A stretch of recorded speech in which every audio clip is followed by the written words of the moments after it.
पडद्यामागचे किमयागार या सिरीजमध्ये आज आपल्याशी बोलायला आलेत संजय डावरा सर.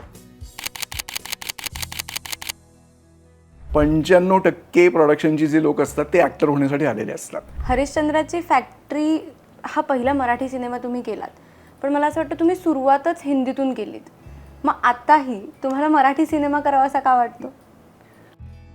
तुम्ही 100 गोष्टी प्लॅन केलेल्या असतात, पण कुठली तरी एखादी एक गोष्ट, कुठल्या तरी एक छोटीशी व्यक्ती, एक कुठला तरी छोटासा घटक तुमचा संपूर्ण दिवस जो आहे हा शूटिंगचा वाया घालवू शकतो. काय फरक जाणवतो तुला मराठीमध्ये काम करताना आणि हिंदीमध्ये काम करताना? तू आत्तापर्यंत केलेला कमी बजेटचा एखादा सिनेमा कुठला आणि मॅक्झिमम बजेटचा सिनेमा कुठला? असं आमच्या कानावर आलं आहे की तू सेटवर असलास किंवा तुझं प्रोडक्शन असलं, तू एक्झिक्युटिव्ह प्रोड्युसर असलास की खाण्याची चंगळ असते सेटवर. तर ते मला म्हणायचं की देखो संजय, शूटिंग पे ना पिकनिक होनी चाहिए. असं मराठी इंडस्ट्रीमध्ये म्हटलं जातं किंवा ईपीची इमेज फार निगेटिव्ह आहे सध्या, किंवा ईपी खूप पैसे खातात किंवा फसवतात.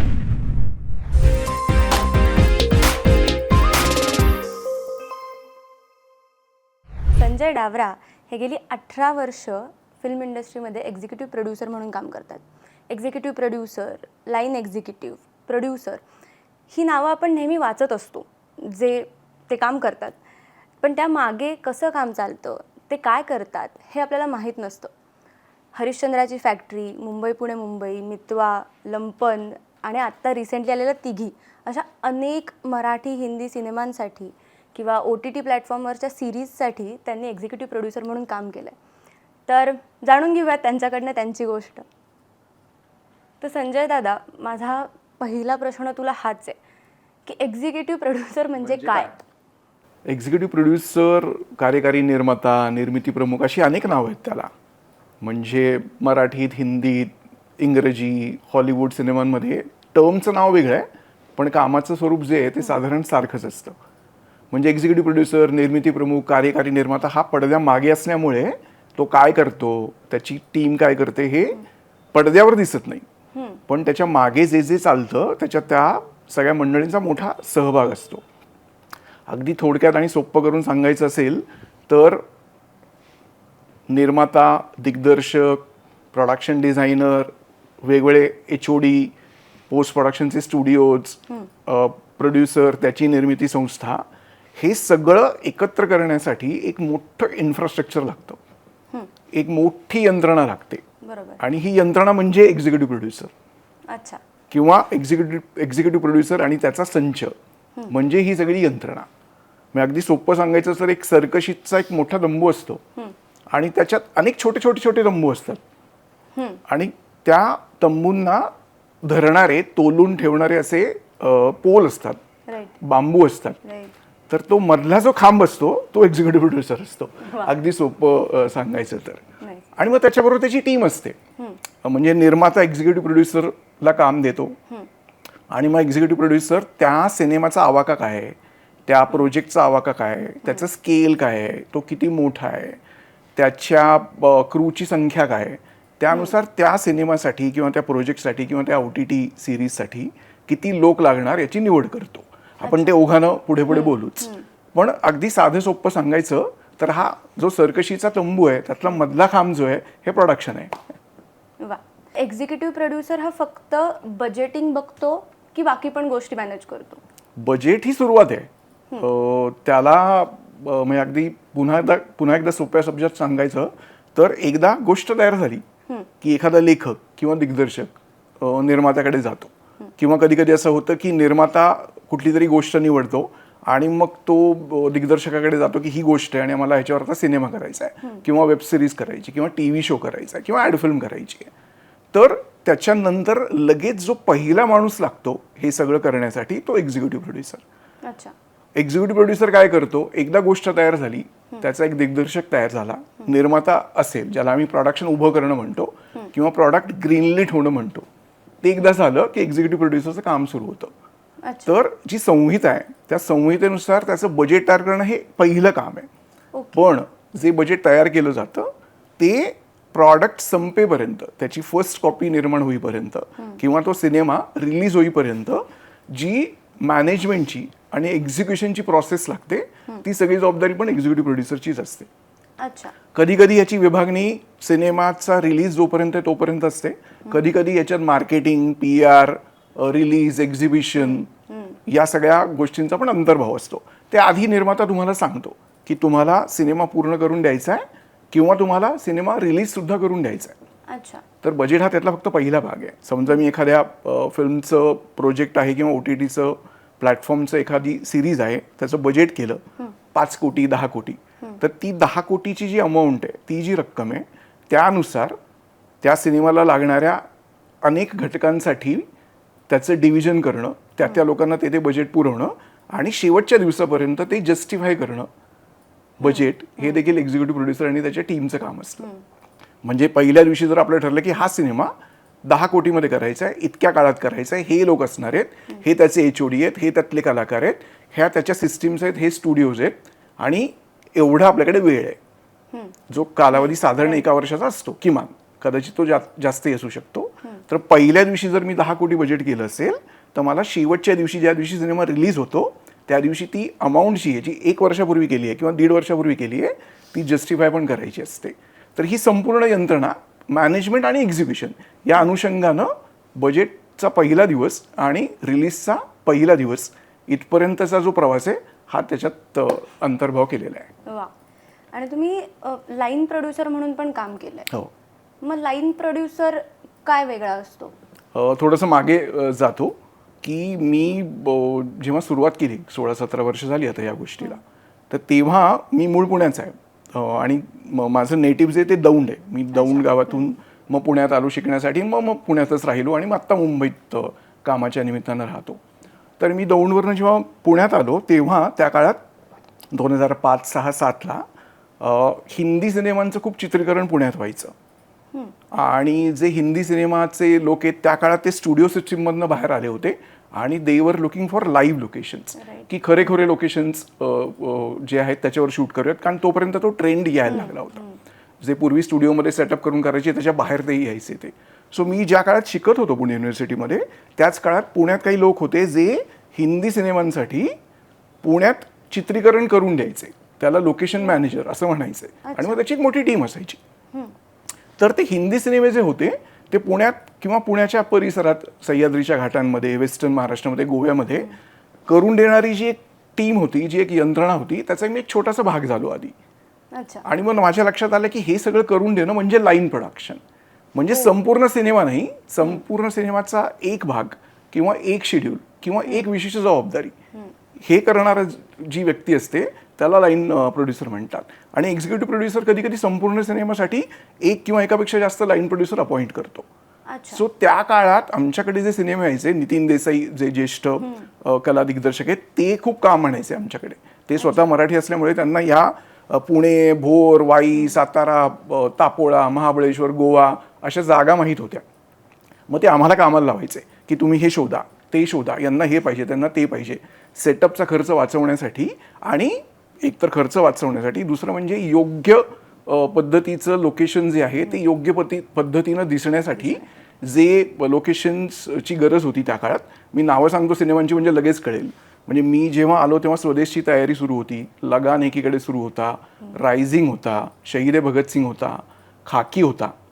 हे माझ्या आधी झालेले सिनेमे होते. मी आलो तेव्हा वेरूळची तयारी चालू होती. तर या सिनेमांसाठी लागणारे जे पिरियड लोकेशन्स होते ते आपल्याकडे खूप होते. ते पुण्यात होते, भोरमध्ये होते, वाईमध्ये होते, महाबळेश्वरमध्ये होते आणि त्याची एक मोठी यंत्रणा काम करत होती ज्याला लोकल लाईन प्रोड्युसर्स म्हणायचे. सो मी त्यातला एक खूप छोटा भाग होतो आणि मी तिथून माझा प्रवास सुरू केला. सो लाईन प्रोड्युसर जो असतो हा एक्झिक्युटिव्ह प्रोड्युसरच्या टीममध्ये एका विशिष्ट शेड्यूलसाठी, एका विशिष्ट कामासाठी किंवा एका छोट्या एरियासाठी निवडलेला व्यक्ती असतो, जो त्याची जबाबदारी असते की हे एवढं तो करून द्यायचं आहे, त्याच्या आधीचं आणि त्याच्या नंतरचं आम्ही करतो. आणि मग बाकीच्या पोझिशन्सनुसार त्यांची जी कामं आहेत ती ठरवली जातात. ओके. तुला आधीपासून प्रोडक्शनमध्ये यायचं होतं? कुठलाही प्रोडक्शनचा माणूस प्रोडक्शनमध्ये येत नाही. 95% प्रोडक्शनची जे लोक असतात ते ॲक्टर होण्यासाठी आलेले असतात. सो मला ॲक्टर व्हायचं होतं का मला माहीत नाही, पण मी दौंडवरून जेव्हा पुण्यात आलो आणि पुणे युनिव्हर्सिटीमध्ये शिकत होतो तेव्हा रंगवर्धन नावाची आमची एक नाटकाची चळवळ होती पुण्यात. प्रसाद बनारसे, अतुल कुलकर्णी ही सगळी मंडळी होती, गीतांजली कुलकर्णी, परेश मोकाशी, निशित दधीच, आणि ही सगळी मंडळी एक रंगवर्धन नावाची चळवळ चालवायचे. आणि त्या काळात पृथ्वी फेस्टिवल आम्ही पुण्यात ऑर्गनाईज केला होता. सो जसे बहुतांश पुण्यातले जे लोक आहेत की ते मुळात नाटकात असतात आणि मग नाटकातनं हळूहळू सिनेमा किंवा टी व्ही क्षेत्रात येतात. सो त्या काळात आम्ही रंगवर्धन नावाची एक चळवळ चालवायचो आणि ते त्याचे वेगवेगळे सेंटर्स असायचे. सो मी दौंडचा असल्यामुळे या लोकांनी मला दौंड, बारामती आणि सोलापूरची जबाबदारी दिली होती आणि त्याचं सेंट्रल युनिट पुण्यात होतं. अच्छा. सो ते करत असताना मला खरं तर मग अँकर होऊयात का, कारण मी छोटं मोठं अँकरिंग करायचो, छोटे मोठे त्याचे पैसे मिळायचे. होस्ट म्हणून मी छोटे छोटे बालचित्रवाणीचे काही कार्यक्रम करायचो. सो तेव्हा माहीत नव्हतं की काय करायचं काय नाही करायचं. ॲक्टर व्हायचं का माहीत नव्हतं, पण या क्षेत्रात काम करायचं आहे आणि पुढे जाऊन सिनेमात काम करायचं हे कन्फर्म होतं. ते कसं करायचं कसं पोचायचं माहीत नव्हतं, पण नाटकातनं या सगळ्या लोकांची ओळख झाली आणि मग हेच लोक जेव्हा टी व्ही आणि सिनेमांमध्ये आले त्यांच्याबरोबर हळूहळू मी पण त्यांची कॉलर धरून, काही लोकांचं बोट धरून, काही लोकांचं शर्ट धरून त्याच्या मागे आलो. आणि मग अल्टिमेटली मी मगाशी म्हणालो तसं की ज्या 2005, 6, 7च्या काळात लोकेशन ओरिएंटेडसाठी हिंदी सिनेमातले लोक पुण्यात येत होते, गोव्यामध्ये येत होते, पश्चिम महाराष्ट्रात येत होते, त्यांच्यासाठी आम्ही काम करायला सुरुवात केली. अच्छा. आणि तुझा पहिला चित्रपट होता हरिश्चंद्राची फॅक्टरी, ज्याच्यामध्ये तू एक्झिक्युटिव्ह प्रोड्युसर म्हणून पहिल्यांदा काम केलंस. तो एक्सपिरियन्स कसा होता? त्याच्या थोडं आधी सांगतो की तिथपर्यंत कसा पोहोचलो. सो मी जसं म्हणालो की 2006-7च्या काळात गांधी माय फादर हा माझा पहिला सिनेमा होता. मी एक्झिक्युटिव्ह प्रोड्युसर नव्हतो त्याचा, मी एक छोटा घटक होतो प्रोडक्शनचा. सो ती जी फिल्म होती त्या काळात ती खूप मोठी फिल्म होती. त्या अनिल कपूर ते प्रोड्युसर होता त्याचा, फिरोज अब्बास खान त्याचे रायटर डिरेक्टर होते. आणि तो सिनेमा जेव्हा आमच्याकडे करायला आला तेव्हा आमची पुण्यातली जी टीम होती ती खूप बिझी होती, अनेक कामं करत होती. आणि त्याच्यात हॉलिवूडमधले काही कलाकार होते, त्याच्यात हॉलिवूडमधले काही तंत्रज्ञ होते आणि माझं कम्युनिकेशन स्किल चांगलं होतं. सो मला आमच्या टीमने निवडलं की हे तू आत्ता कम्युनिकेशन लेवलचं तू आत्ता कर, सिनेमाला अजून 6 महिने शूट करायला. सो अशी माझी या अनिल कपूर फिल्म कंपनीच्या लोकांबरोबर, त्यात लॉरेन्स डिसूजा नावाचे माझ्या गुरुस्थानी असलेले व्यक्ती होते जे एक्झिक्युटिव्ह प्रोड्युसर होते. अच्छा. आणि फिरोज अब्बास खान, असे आम्ही बोलायला सुरुवात केली. मग त्याची पहिली रेकी झाली, दुसरी झाली, 5वी झाली आणि मग हळूहळू त्यांच्या लक्षात आलं की याचं कम्युनिकेशन स्किल चांगलं आहे, पण याला कलावंत पण माहिती आहेत, कारण हा थिएटर्स आहे. आणि फिरोज अब्बास खान जे आहे ते मूळ थिएटर्स आहेत. त्यांचा हा पहिला सिनेमा होता आणि मोठा प्रोजेक्ट होता ते. सो त्या सिनेमात मला प्रोडक्शन प्लस आर्टिस्टचं कोऑर्डिनेशन प्लस पुण्याचे जे चांगले कलाकार आहेत त्यांची निवड करणं आणि ते सिलेक्ट करणं आणि त्यांचं शूटिंगचं सगळं व्यवस्थापन आहे ते बघणं. अनिरुद्ध खुटवड माझ्या सिनियर सहकारी होता तेव्हा, हे सगळं मी करायला लागलो. आणि नंतर माझी अशी प्रतिमा झाली की याला एकदा काम दिलं की हे बाकी सगळं पण करतो तो, म्हणजे लोकेशन पण बघतो, कास्टिंग पण बघतो, बाकी सगळ्या गोष्टी पण बघतो. असे करत करत मी एक साधारण 8 ते 10 सिनेमे केले. मी गांधीमाय फादर केला, मी शिखर केला, मी कुर्बान केला धर्माचा, गब्बर केला मी, आणि मी प्रियदर्शन सरांबरोबर 2 सिनेमे करत होतो, चल चला चल आणि आणखीन कुश्ती नावाचा सिनेमा होता. आणि ते करत असताना मला एक दिवस परेश मोकाशीचा फोन आला, जो मला पृथ्वीच्या काळापासून किंवा रंगवर्धनच्या काळापासून ओळखत होता, की मित्रवर्य उद्यापासून एक सिनेमा सुरू करतोय आणि तू कुठेस, तू यायचंस इकडे. तर मी त्याला म्हटलं, अरे मी मराठी कधी केलेलं नाही आहे आणि मला मराठीतले लोक माहीत पण नाही. तो म्हटला काही आवश्यकता नाही आहे, ते मी तुला सगळं सांगतो, पण तू उद्या सकाळी ये. मी चेन्नईमध्ये होतो, कुश्ती नावाचं सिनेमा होता, कराईगोडीला शूट करत होतो. मी म्हटलं मी आज नाही आहे, मी उद्या सकाळी फ्लाईटने येतो. तो म्हटला मग मी मुंबईत आहे, पुण्यात सकाळी येतोय, उद्या रेकी आहे, तू डायरेक्ट या लोकेशनला ये. आणि तिथे हरिश्चंद्रची फॅक्टरीचा प्रवास सुरू झाला. आणि तो म्हणजे आजपर्यंत मी जे काही सिनेमे आहेत त्यात अत्यंत माझा आवडता सिनेमा आहे तो, अजूनही इतक्या वर्षानंतर. आणि त्याचा एक अभूतपूर्व असा प्रवास होता. तुम्ही सगळ्यांनी तो सिनेमा बघितला असेल तर त्याची निर्मिती प्रक्रिया जी होती ती तितकीच विलक्षण, तितकीच अद्भुत आणि तितकीच सुंदर होती. वा. हरिश्चंद्राची फॅक्टरी हा पहिला मराठी सिनेमा तुम्ही केलात, पण मला असं वाटतं तुम्ही सुरुवातच हिंदीतून केलीत. मग आताही तुम्हाला मराठी सिनेमा करावासा का वाटतो? मराठी सिनेमा करावासा का वाटतो म्हणजे मी फरक करत नाही. मी हिंदी, मराठी, मी मल्याळम सिनेमे पण केलेले आहेत, मी क्रॉसओव्हर पण 2 फिल्म केले आहेत, इंग्लिश आणि स्विसची पण मी एक फिल्म केलेली आहे. तर मी भाषेचा फरक करत नाही. या सगळ्यांमध्ये जो मराठी सिनेमाकडे कल जो आहे तो मुळात महाराष्ट्रातला मी आहे, पुण्याचा मी आहे, त्यामुळे मराठीची कामं जी आहेत ती जास्त येतात, हा भाग आहेच त्याच्यात. पण ते मराठीत सिनेमा करण्याचं जे एक त्यातला जो एक भाव आहे, म्हणजे त्यातलं काम करण्याची जी एक टीमवर्कमधून येणारी जी अनुभूती आहे ती बाकी कुठेच मिळत नाही. म्हणजे मराठी सिनेमा आम्ही जेव्हा करतो तेव्हा असं घरचं एक वातावरण असतं आणि असं अतिशय संस्कारक्षम असं एक वातावरण असतं जे इतर भाषांमध्ये करताना मिळत नाही. म्हणजे प्रोफेशनलिझम जो आहे तो सेम आहे. तो मराठीत पण तेवढाच चांगला आहे, मल्याळम तमिळमध्ये पण तेवढाच चांगला आहे, हिंदीमध्ये पण तेवढाच चांगला आहे, इंग्लिशमध्ये पण आहे. काम करण्याची जी पद्धत आहे, वर्किंग कल्चर, ते वेगळं आहे. तर आजही मराठी सिनेमा का करावा असं वाटतो याचं कारण तुम्हाला ज्या कथा सांगायच्या आहेत, जे स्टोरी टेलिंग सांगायचं आहे, ते तुम्हाला जे स्वातंत्र्य मिळतं ते मराठी सिनेमात आजही इतर भाषांच्या मानानं जास्त मिळतं, अधिक चांगल्या पद्धतीनं मिळतं. आणि मग एक फॅमिलीचं जे ॲटमॉस्फिअर असतं ते बाकी कुठल्या भाषांमध्ये मिळत नाही, ते इथे मिळतं. त्याचं कारण हे असावं, बहुतेक असावं हे. तुझा आवडता पिक्चर कुठला? मी माझा केलेला हरिश्चंद्रची फॅक्टरी, रिंगण नावाचा मी एक सिनेमा केला होता जो छोट्या पद्धतीत मी कोप्रोड्यूसपणे केला होता. मी जे माझे केलेले आहेत ते सिनेमे. आणि मी पिप्पा हा माझा शेवटचा हिंदी रिलीज होता, तोही माझा अतिशय आवडता सिनेमा आहे. मला असं वाटतं मी माझे आवडीचे सिनेमे अशा अर्थानं सांगतोय की ते माझ्यासाठी खूप चॅलेंजिंग होते आणि ते एक मोठं चॅलेंज पार करून केलेले सिनेमे होते म्हणून असेल. तर माझे केलेले सिनेमे प्रत्येक बाळ आपलंच असतं, पण त्यातल्या त्यात या सिनेमांची जी प्रक्रिया होती ती अतिशय अद्भुत होती आणि मजेशीर होती. म्हणून कदाचित हे 3 सिनेमे मी सांगतोय, हरिश्चंद्रची फॅक्टरी, रिंगण आणि पिप्पा. हे सिनेमे करताना तुला कुठल्या अडचणी आल्या? किंवा एका ग्रँजर स्केलला आपण जेव्हा एक सिनेमा बघत असतो सुरुवातीच्या काळात, जेव्हा स्टोरी आपल्याकडे येते किंवा तू म्हणालास तसं जशी सुरुवात असते त्या गोष्टीची, तेव्हा अंदाज असतो आपल्याला? अंदाज असतो, पण चॅलेंज जे असतं हे दर दिवशी बदलतं आणि त्याची तयारी तुम्हाला करावी लागते. तर मी अडचणी असं म्हणणार नाही. मी म्हणजे प्रत्येक सिनेमा तयार होताना प्रत्येक डिपार्टमेंटला एक चॅलेंज असतं. त्यांना एका प्रकारे हा सिनेमा आहे, त्याचं हे बजेट आहे, त्याचं हे स्केल आहे आणि त्याची ही अनुभूती आपल्याला प्रेक्षकांपर्यंत पोहोचवायची आहे. याचं कसब जरी असलं काम करण्याचं तरी त्याच्यात एक चॅलेंज दडलेलं असतं. कारण प्रत्येक दिवस हा नवीन असतो. विशेषतः शूटिंगच्या काळात तुम्ही 100 गोष्टी प्लॅन केलेल्या असतात, पण कुठली तरी एखादी एक गोष्ट, कुठल्या तरी एक छोटीशी व्यक्ती, एक कुठला तरी छोटासा घटक तुमचा संपूर्ण दिवस जो आहे हा शूटिंगचा वाया घालवू शकतो किंवा तो बदलू शकतो. तर चॅलेंज हे असतंच, प्रत्येक ठिकाणी चॅलेंज असतंच. काही सिनेमे चॅलेंजच्या दृष्टीने छोटे असतात, काही चॅलेंजच्या दृष्टीने खूप मोठे असतात, पण there is a challenge every day. आणि आम्ही असं म्हणतो की प्रोडक्शनमध्ये every day is a disaster management आणि यू शुड बी अलर्ट. तुम्ही कुठल्याही क्षणी असं म्हणू शकत नाही की हां हे आता मला येतंय, आता मला हे जमतंय आणि आता हा दिवस माझा मार्गी लागलाय, असं कधीच होत नाही.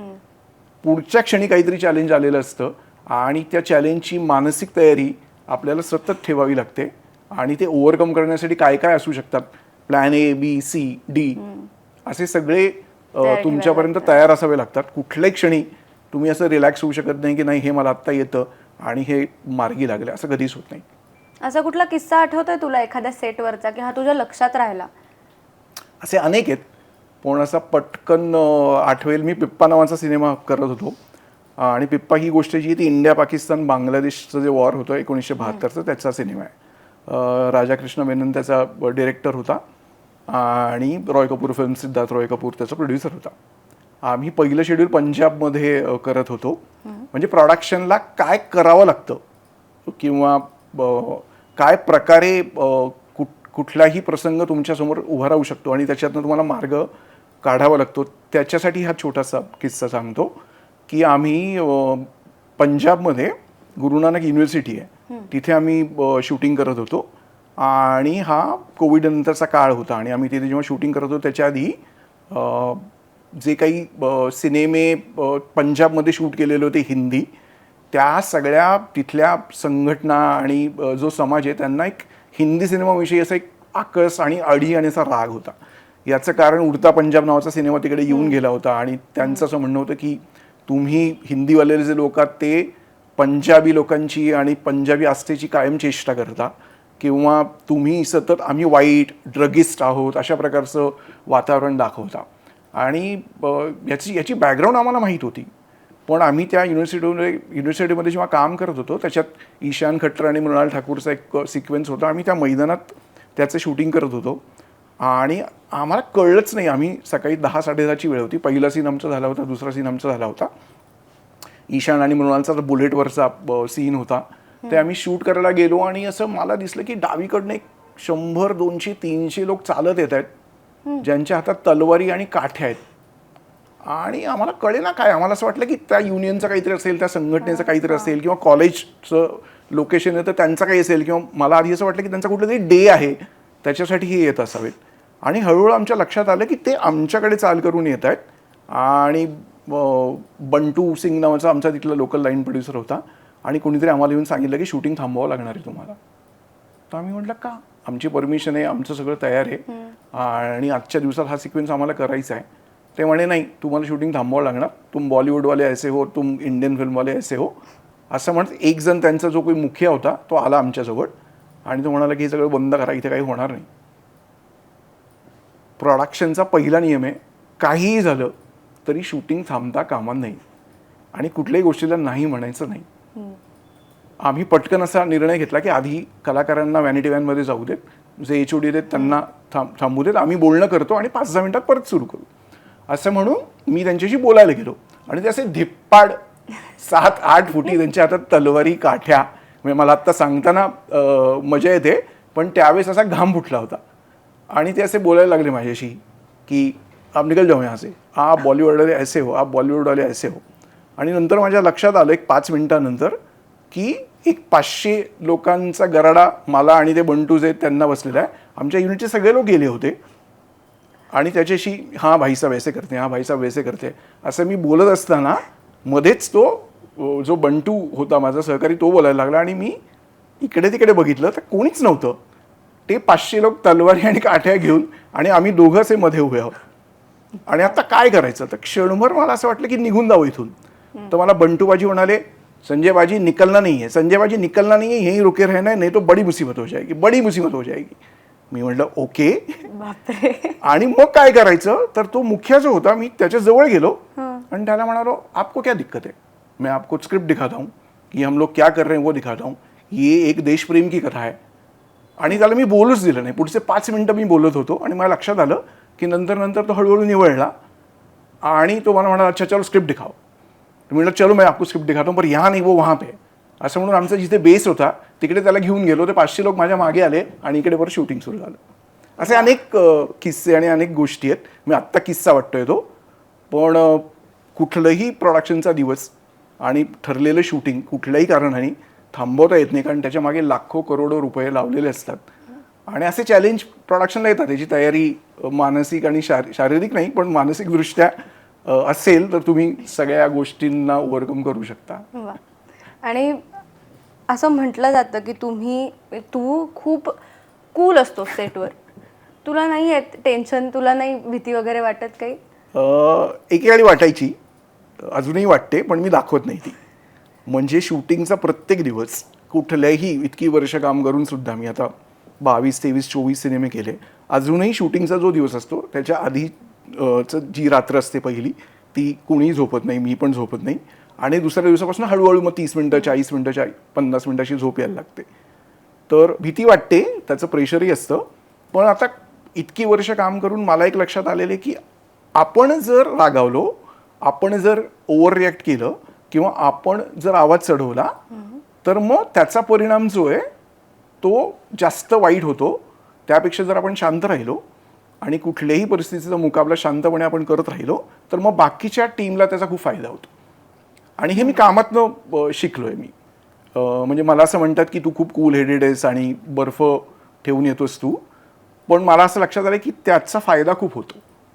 म्हणजे कितीही वाईट परिस्थिती असू दे, कितीही मोठं चॅलेंज असू दे, ते तुम्ही शांत चित्तानं जर सॉर्ट केलं तर ते होतं. रागावून किंवा ओरडून तुमचं स्वतःचं ब्लड प्रेशर आणि हार्टबीट्स वाढतात. आफ्टर 1 पॉईंट बाकी कोणावर त्याचा काही परिणाम होत नाही. मग त्याने तुमची तब्येत बिघडते, बाकी सगळ्या गोष्टींचा वाईट परिणाम होतो. पण त्याच वेळी जर तुम्ही शांत राहिलात तर कदाचित मार्ग निघण्याची शक्यता जी आहे ती वाढते. आणि 90-95% वेळा असं होतं की ते काम शांत राहिल्यामुळे, कंपोज राहिल्यामुळे व्यवस्थित होतं. तू काय करतोस सेटवर शांत राहण्यासाठी? मी त्यासाठी काहीच करत नाही खरं तर. मी म्हणालो तसं की ते असं अनुभवातनं आलेलं आहे की शांत राहिले आणि किती त्याचे फायदे आहेत ते. आणि मग ते आमच्यामध्ये पण असं असतं की प्रत्येक डिपार्टमेंटचं एक वेगवेगळं असतं आणि प्रत्येक डिपार्टमेंट एक वेगवेगळं प्रत्येक डिपार्टमेंट एक गोष्टी हँडल करतं. तेही खूप प्रेशरमध्ये असतात. म्हणजे ते सेटवर आपापसातली कामाची जी भांडणं असतात ही फारच कॉमन आहेत, ही खूपच होत असतात. पण आपण जर असं समजून घेतलं की तो काम करणारा व्यक्ती, मग तो कारागीर असेल, असिस्टंट असेल किंवा HOD असेल, त्याला पण खूप प्रेशर आहे. मला सगळ्या डिपार्टमेंटचं प्रेशर आहे, त्याला त्याच्या डिपार्टमेंटचं खूप प्रेशर आहे. त्याला ते परफॉर्म करायचं आहे, माझ्यापेक्षा जास्त क्रिएटिव्ह त्याला काम करायचं आहे. सो ते काम करत असताना त्याला आपण आवाज चढवून किंवा भांडून किंवा वाद घालून त्याचं काम होणार नाही, उलट त्याचं काम अवघड होणार आहे. तर त्याचं काम जर सुकर करायचं असेल तर मग आपल्याला शांत राहणं आवश्यक आहे. तर ते करून करून शिकलोय मी खरं तर. तू जेव्हा तुझ्या इनिशियल काळात काम करत होतास तेव्हा तुझ्यासोबत जे एक्झिक्युटिव्ह प्रोड्युसर होते किंवा ज्यांच्याकडून तू शिकलास असं म्हणालास, ते कसे होते? ते परत हिंदीतलेच होते आणि त्याचा मला खूप फायदा झाला. म्हणजे रावसाहेब जे आता आमिर खान बरोबर पूर्ण वेळ काम करतात, अक्रम शाह ज्यांच्यावर मी शिखर नावाची फिल्म केली होती, आणि लॉरेन्स डिसूजा जे अजूनही माझ्याबरोबर काम करतात इतकी वर्ष.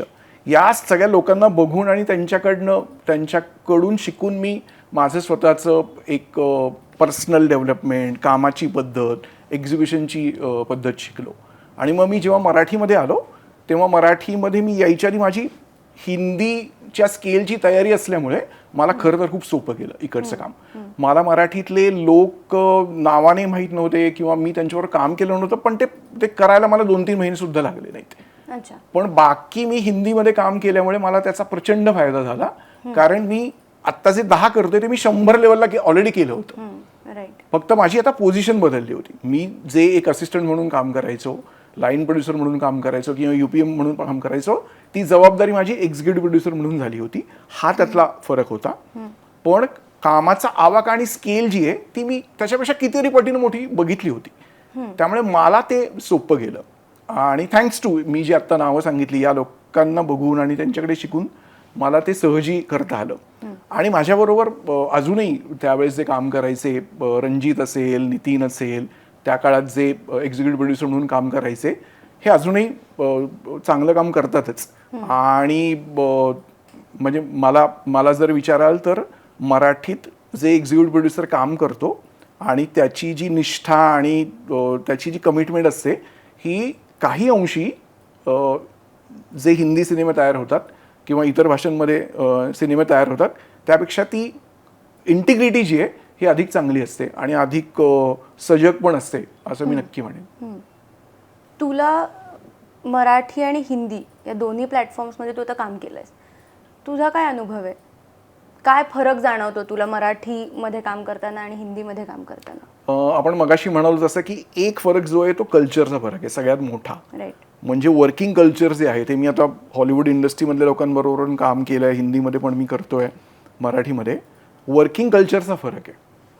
मूळ सिनेमा तयार होण्याची प्रक्रिया, त्याची टेक्नॉलॉजी, त्याचं तंत्रज्ञ, त्याचे स्किल सेट्स हे सेम आहेत. अच्छा. सेम आहेत. म्हणजे माझा मराठीचा सिनेमॅटोग्राफर आणि हिंदीचा सिनेमॅटोग्राफर किंवा कुठलाही हॉलिवूड सिनेमा, क्रॉसओव्हर सिनेमा करतानाचा सिनेमॅटोग्राफर यांचे स्किल सेट सेम आहेत. सेम प्रोडक्शन डिझायनर्स आहेत, सेम HMUचे आहेत, सेम कॉस्ट्युम्स आहेत, सेम एडिटर्स आहेत आणि पोस्ट प्रोडक्शनच्या ज्या फॅसिलिटीज आहेत त्या पण सेम आहेत. त्यातला फरक जो आहे हा स्केलचा आहे. राईट. स्केलचा फरक आहे. आणि दुसरा जो फरक आहे तो वर्किंग कल्चरचा आहे. मी म्हणालो तसं काम करण्याची पद्धत जी आहे ती वेगळी आहे आणि स्केलचा जो आहे तो फरक आहे. म्हणजे आपली हिंदी इंडस्ट्री जी आहे ती कोविड काळापर्यंत 25,000 कोटीची होती. आता ती दुपटी तिपटीवर गेलेली आहे. त्यातला मराठी सिनेमा म्हणून आपण एका भाषेचा घटक आहोत. जसा मराठी आहे, जसा बेंगॉली आहे, तसा गुजराती आहे, एक साऊथ इंडस्ट्री आहे आणि एक हिंदी इंडस्ट्री आहे. वर्षभरात आपण साधारण 2,000 सिनेमे बनवतो भारतामध्ये, त्यातले मराठी 100 होतात.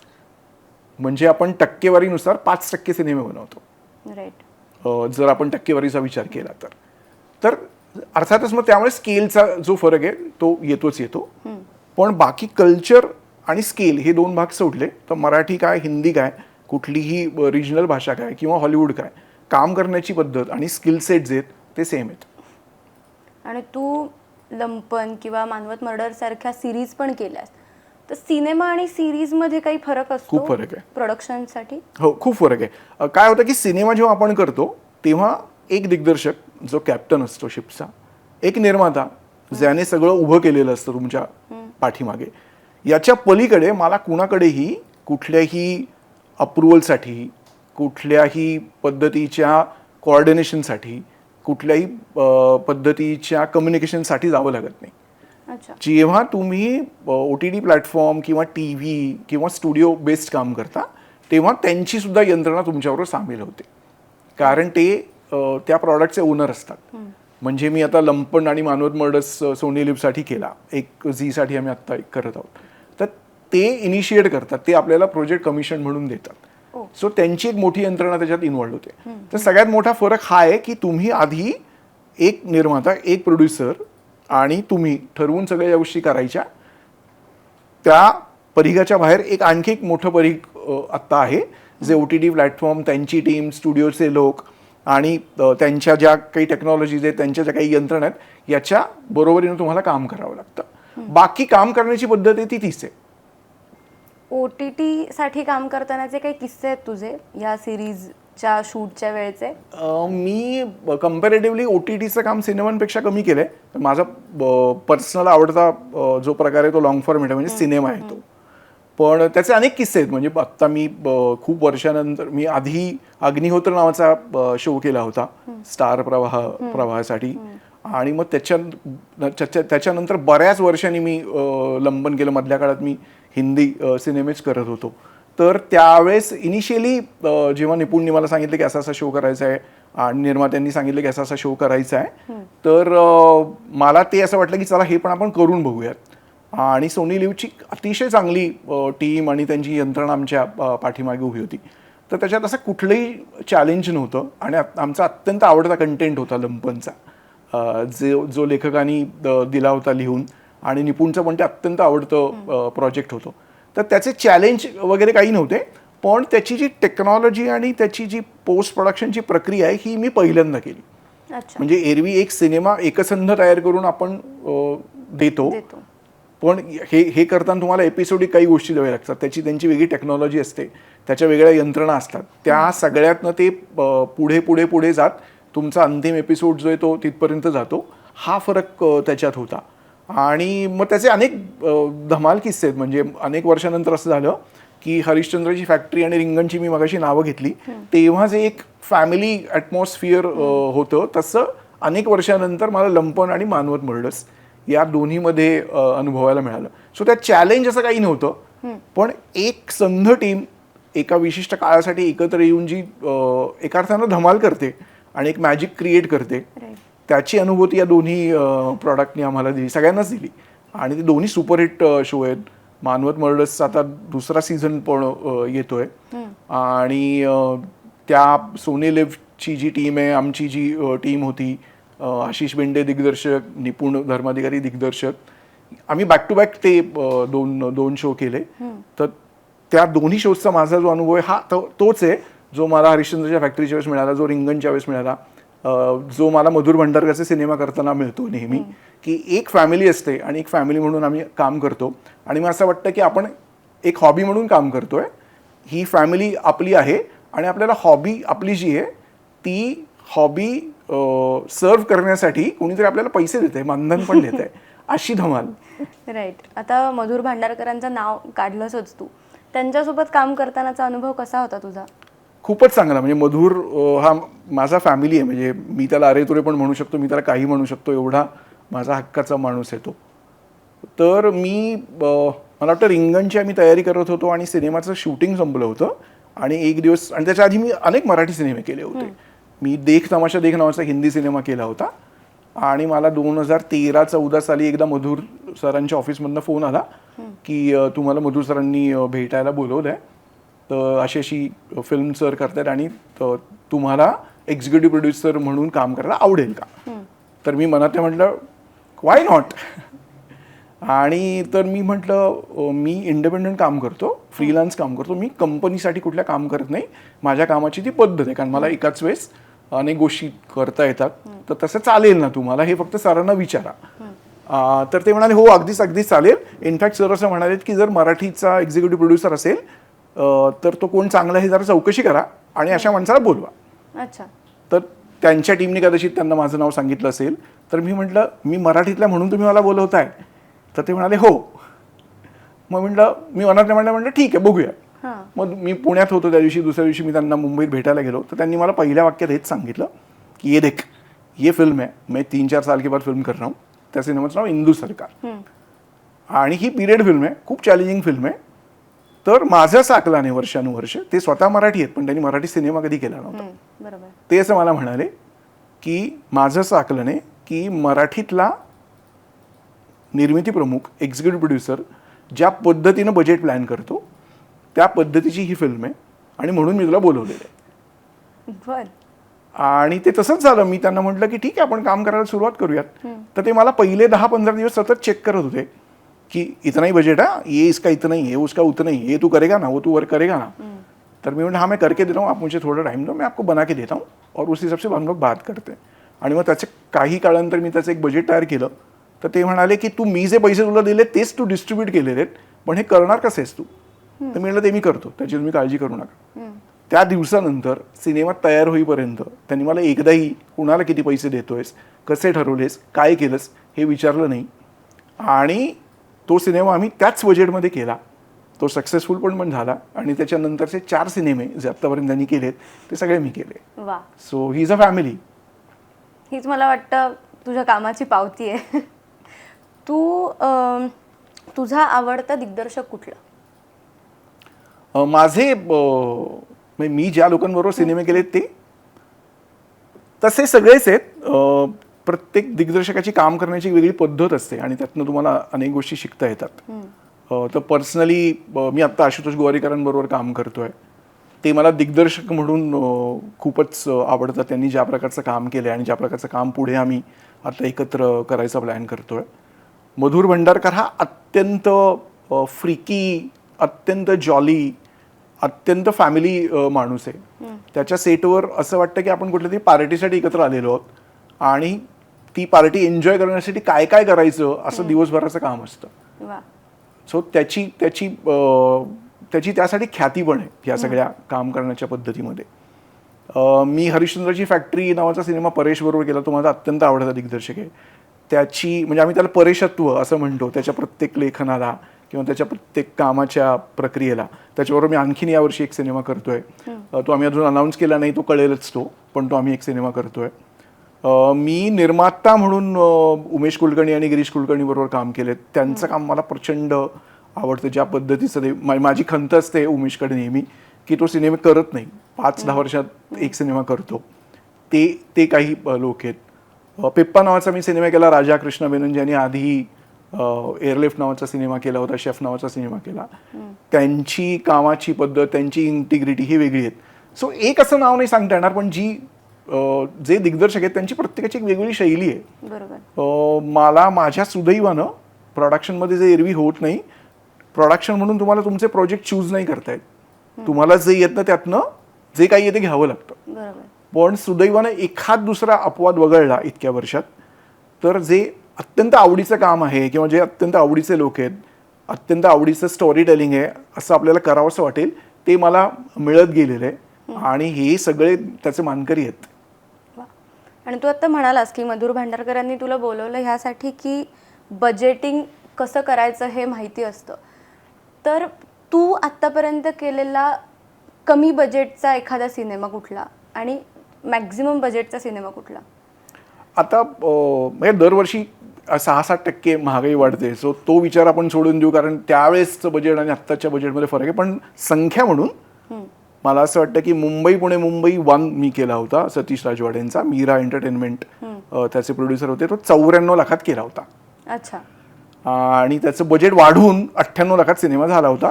कारण नंतर आमचं ठरलं की हे गाणं जे आहे ते शूट करावं. आधी ते गाणं अल्बममध्ये होतं फक्त. सो ते 4 लाख आमचे वाढले. आम्ही सिंहगडावर 2 दिवस शूट केलं जास्त.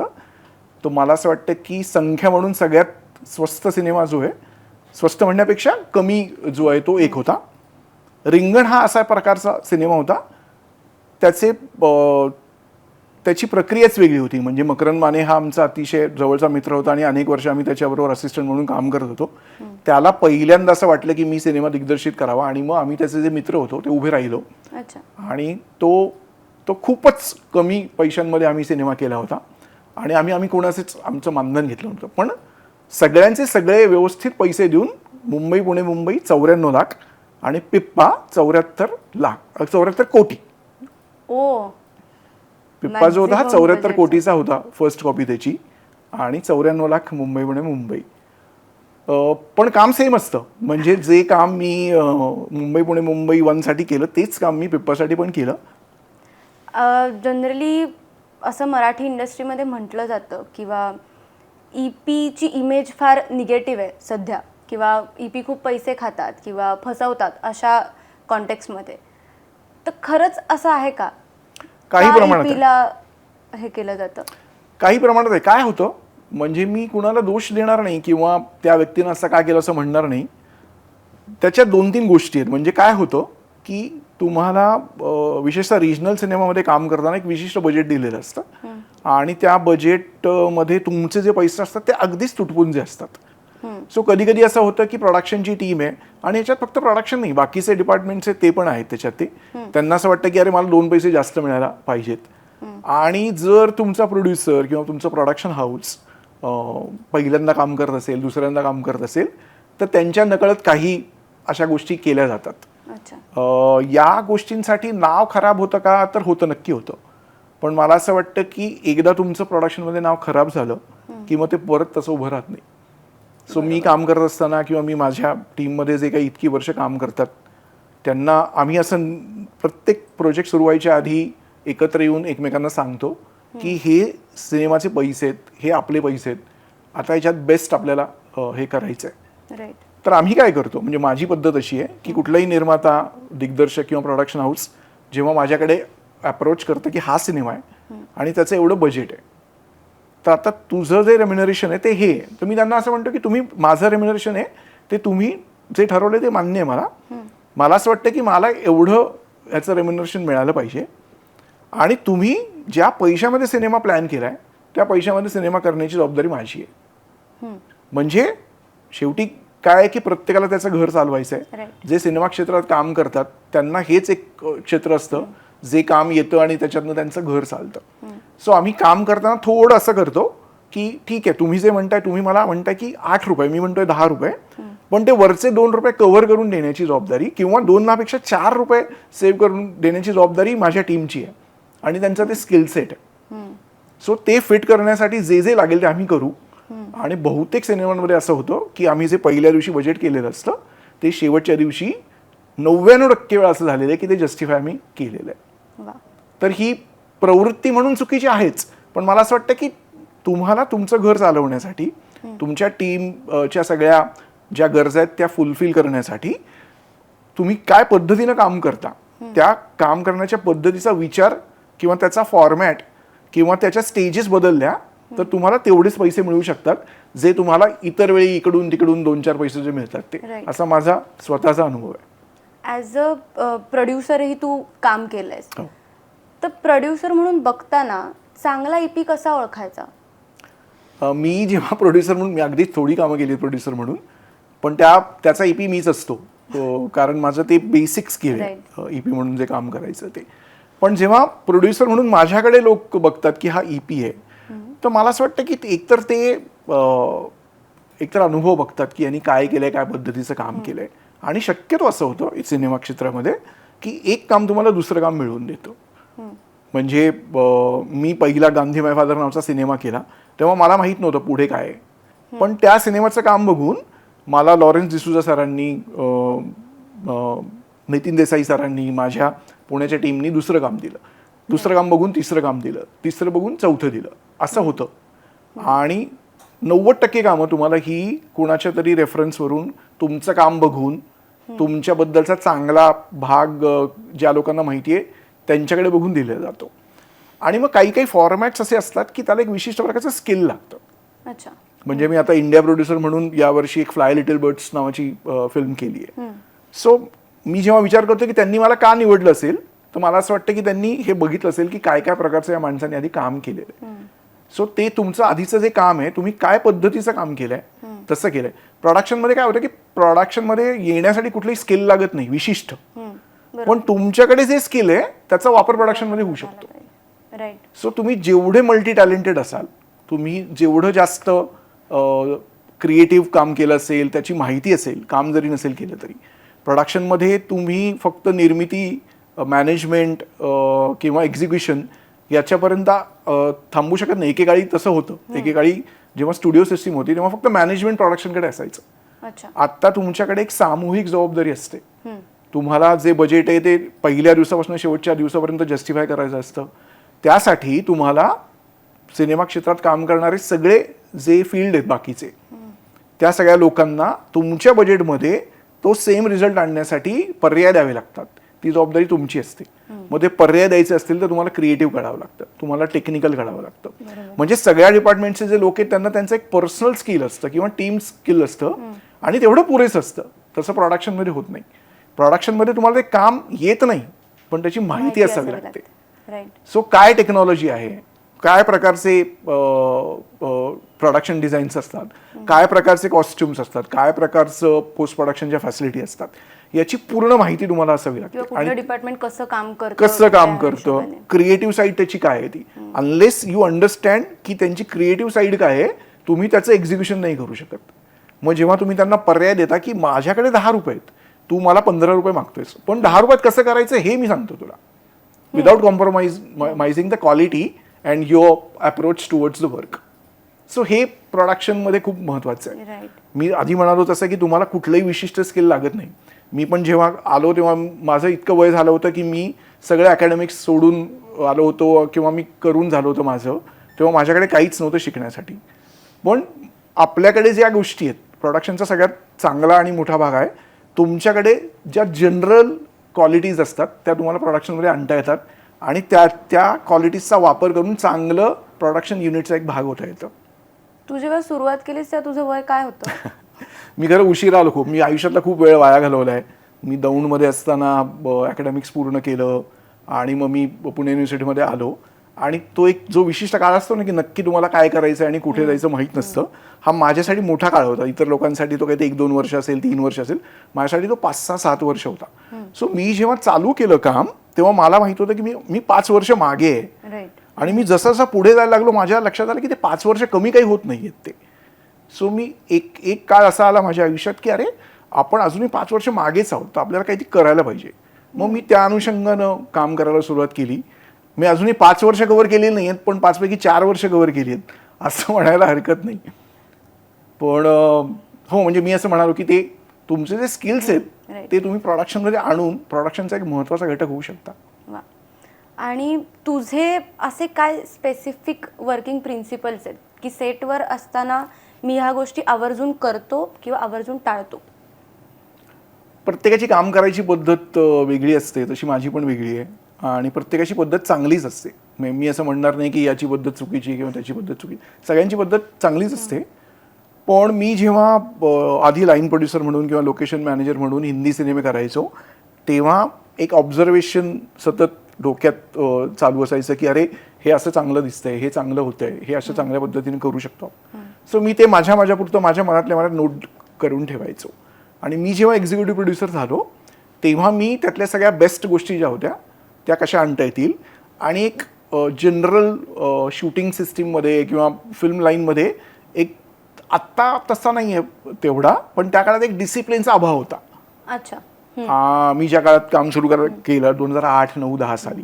सो ते डिसिप्लिन कसं आणता येईल आणि प्रोडक्शनचं काम हे सगळ्या लोकांना जोडून एक ज्याला मी स्मूथ म्हणूया आपण त्याला की एक सुहित ट्रान्झॅक्शन आणि ऑपरेशन्स कसं करता येईल याच्याकडे माझा कल असतो. सो मी माझ्या सेटवर तुम्ही आलात तर तुम्हाला अशा प्रत्येक वेळेस काही 10 नवीन गोष्टी दिसतील ज्या सतत मी आणि माझी टीम एक्सप्लोअर करत असतो.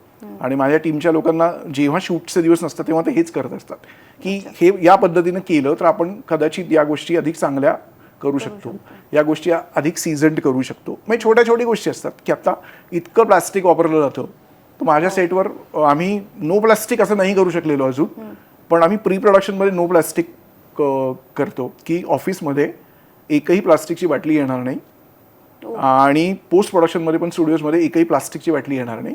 तुम्हाला चांगलं पाणी चांगल्या ग्लासमध्ये आणि मग्समध्ये दिलं जाईल. शूटिंगच्या वेळेस ते अजून 100% जमलेलं नाही, पण त्या दृष्टीने आमचा प्रयत्न चालू आहे. पण आम्ही काय करतो की किती मिनिमल प्लास्टिक वापरता येईल आणि एन्व्हायरमेंट आणि बाकी सगळ्या गोष्टींना हातभार लावता येईल, तरी सुद्धा तुम्हाला युनिटचे जे लोक आहेत त्यांना ते छान हायजीन रिलेटेड सगळं व्यवस्थित वाटावं याची आम्ही काळजी घेतो. तसे आणखीन अनेक प्रकार आहेत की सेटवर कुठलाही माणूस आला कुठल्याही डिपार्टमेंटचा, तर त्याला शक्यतो कोणाला प्रश्न विचारावं लागू नयेत आणि त्याचे काय सिस्टीम्स असू शकतात. मग त्याच्यासाठी वेगवेगळ्या प्रकारचे फ्लॅग्स करणं, इन्फॉर्मेशनचे सेंटर्स करणं, एक सेंट्रल युनिट करणं, जे एकदा सेटवर माणूस आला की त्याला कुठल्याही प्रकारचं प्रश्न पडू नये याच्या सिस्टीमसाठी काय काय करता येईल याचा सतत आम्ही विचार करत असतो. तसंच खाण्याच्या बाबतीत पण आम्ही विचार करतो की ॲड फिल्म आहे तर 1-2 दिवस शूट असतं, एखादा शेड्यूल आहे तर त्याचं 7-8-10 दिवस शूट असतं, एक मोठं शेड्यूल असेल तर त्याचं 30-35-40-50 दिवस शेड्यूल असतं. तर भले आपण कामासाठी एकत्र आलेलो असतो तरी एक चांगलं खाणं, वेगवेगळ्या प्रकारच्या चवींचं खाणं जर आपण युनिटला दिलं तर त्याचा चांगला परिणाम त्यांच्या कामावर होतो. म्हणजे बऱ्याच असं झालेलं आहे की मी चांगलं जेवण देऊन त्यांचे रेम्युनरेशनचे जे एक्स्ट्रा शिफ्ट्स आहेत ते कमी केलेले आहेत किंवा त्यांना तशी रिक्वेस्ट केली आहे जी त्यांनी आनंदानं मान्य केलेली आहे. तर या सगळ्या गोष्टींनी होतं काय, आम्हाला आमचे पिंटू चौधरी FTIचे एक सिनियर कॅमेरामॅन आहेत, ते आमच्या गुरुसारखे आहेत. तर ते मला म्हणायचे की देखो संजय, शूटिंग पे ना पिकनिक होनी चाहिए, हमेशा याद रखना. मी जेव्हा प्रोडक्शन नाही करायचो पण ते मला तेव्हा ते सांगायचे ते. सो ते माझ्या पक्क लक्षात आहे की शूटिंगवर माणूस आला की त्याला असं वाटलं पाहिजे की ते पिकनिक चालू आहे आणि काम तेवढ्याच प्रोफेशनल पद्धतीनं तेवढ्याच स्किल्ड पद्धतीनं होलं पाहिजे. याच्यासाठी काय करता येईल, त्यासाठी प्रोडक्शनचं सगळं जे काही माइंड आहे, स्किल्ड आहे, ते खर्ची कसं करता येईल याचा विचार मी करत असतो. आणि ही रोजची प्रोसेस आहे, ते दररोज बदलत असतं आणि दररोज अपडेट होत असतं. राईट. असं आमच्या कानावर आलंय की तू सेटवर असलास किंवा तुझं प्रोडक्शन असलं, तू एक्झिक्युटिव्ह प्रोड्युसर असलास की खाण्याची चंगळ असते सेटवर. ही काय गंमत आहे? ही गंमत नाही, ही आयडिया आहे खरं तर लोकांना आनंदी ठेवण्याची, कारण आनंदाचा मार्ग पोटातून जातो. आणि असे खूप प्रोड्युसर्स आहेत, अजूनही आहेत तसे प्रोड्युसर की ते म्हणतात की अरे खाने पे कितना क्यों खर्च करना है. तू एक्झिक्युटिव्ह प्रोड्युसर म्हणून इंडिव्हिज्युअली सुरुवात केलीस आणि आता तुझी टीम किती मोठी आहे, आता किती लोकांबरोबर तू एका वेळी काम करतोस? मी पहिल्यापासून आत्तापर्यंत जी कामं केली आहेत त्याच्यात जवळजवळ 100 लोक आहेत माझ्या टीममध्ये, ज्यांनी वेगवेगळ्या टप्प्यांवर काम केलेलं आहे.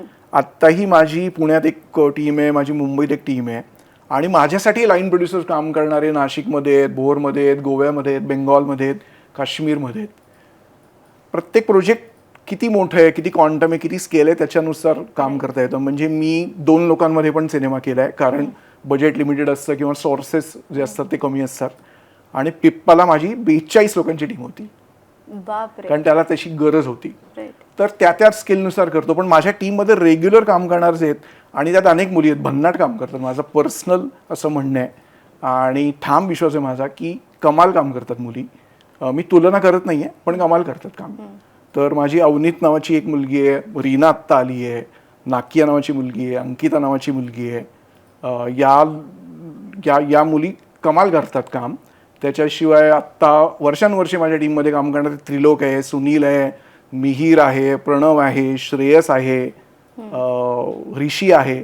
अनेक जे लोक आहेत ते वर्षानुवर्षे माझ्याबरोबर काम करतात आणि we have a happy unit. Nice. आता आगामी काळात तू कुठल्या सिनेमांमार्फत आम्हाला दिसणार आहेस? मी आत्ता ढसाळ नावाचा सिनेमा करतो. आता जी नावं ऑलरेडी आलेली आहेत ती सांगतो. ढसाळ नावाचा एक मोठा सिनेमा आम्ही शूट केला, त्याचं आता पोस्ट प्रोडक्शन चालू आहे.